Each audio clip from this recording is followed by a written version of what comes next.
Petunjuknya mengenal diri sendiri dari mulai nama, zodiak, weton dan sebagainya. Aku kasih contoh diriku sendiri.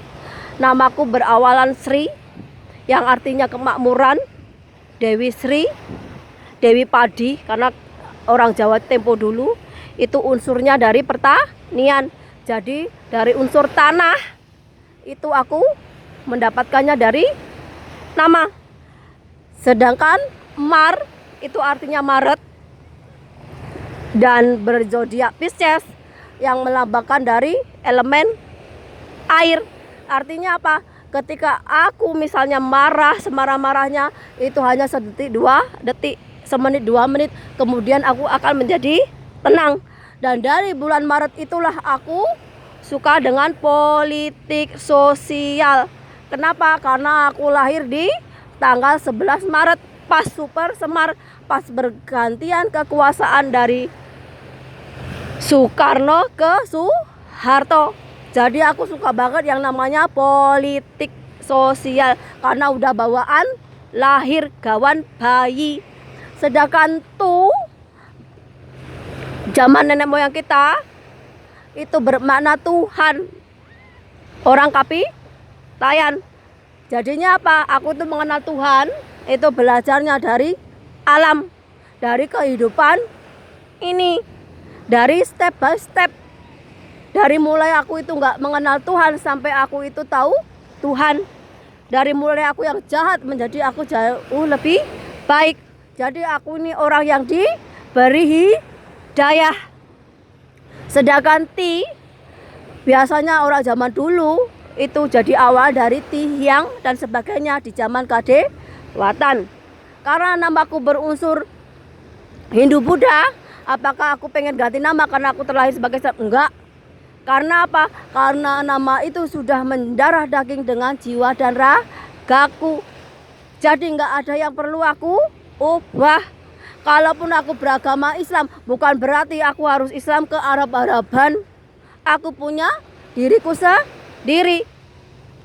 Dan aku bukan tipikal orang yang bisa dibilang sesat ataupun dibilang yang lainnya kayak orang lain. Kenapa?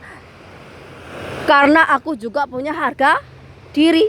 Karena orang Jawa, hewan, binatang pun lahir dikasih selamatan, dibrokoi. Apalagi manusia lahir kayak saya ini. Berarti mbak-mbakku dulu itu waktu aku lahir ya dibikinin selamatan. Jadi kalau ada orang zaman sekarang hanya karena dia itu hafal Al-Quran, pinter ngaji atau apapun, terus dia bilang aku itu sesat karena gak sama seperti mereka, yang ada aku juga bisa melawan balik. Kenapa? Karena sama aja dia menghina Tuhan yang Maha Esa, Tuhan yang udah nyiptain saya ini. Agama, keyakinan kita, urusan diri kita ini sama Tuhan yang Maha Esa. Tugas kita itu memperbaiki akhlak, moral, etika kita. Karena apa? Karena iman dan keyakinan seperti ruh dan jiwa kita ini untuk bersujud kepada Tuhan yang Maha Esa.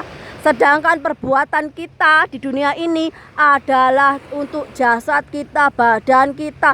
Puasa, sholat itu untuk diri kita sendiri, agar kita dijauhkan dari perbuatan keji, perbuatan mungkar, perbuatan zolim. Sedangkan akhlak, moral, etika itu seperti perhiasan kita, agar kita terlihat lebih cantik, lebih ganteng. Kenapa? Karena itu interview kecantikan dari dalam.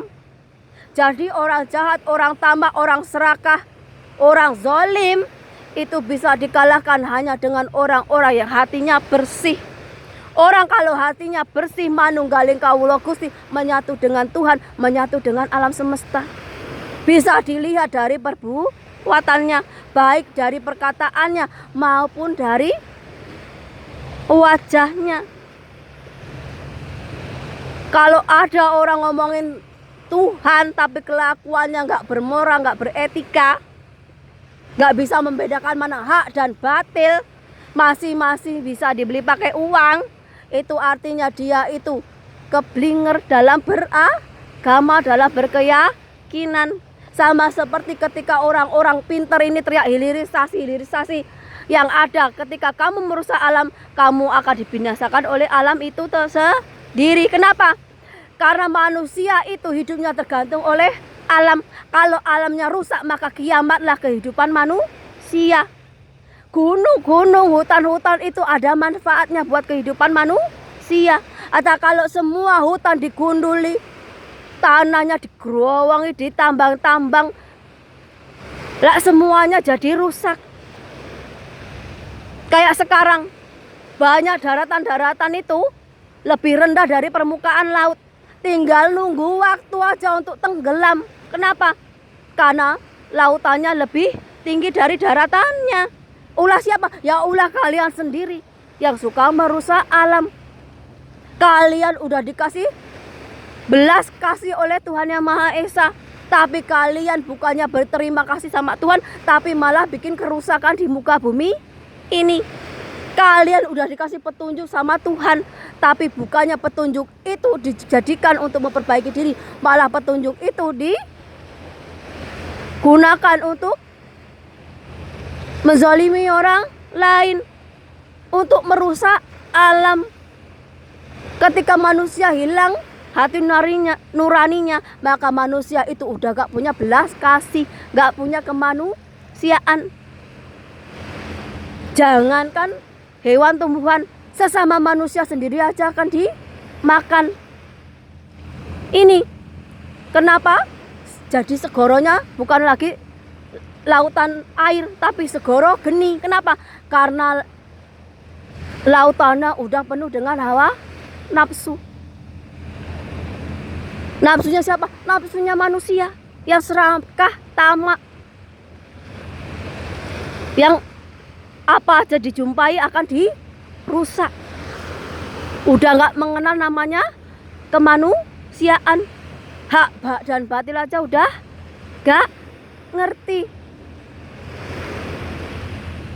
Sampai dikasih petunjuk sama Tuhan aja gak bisa mengenali kalau itu petunjuk dari Tuhan.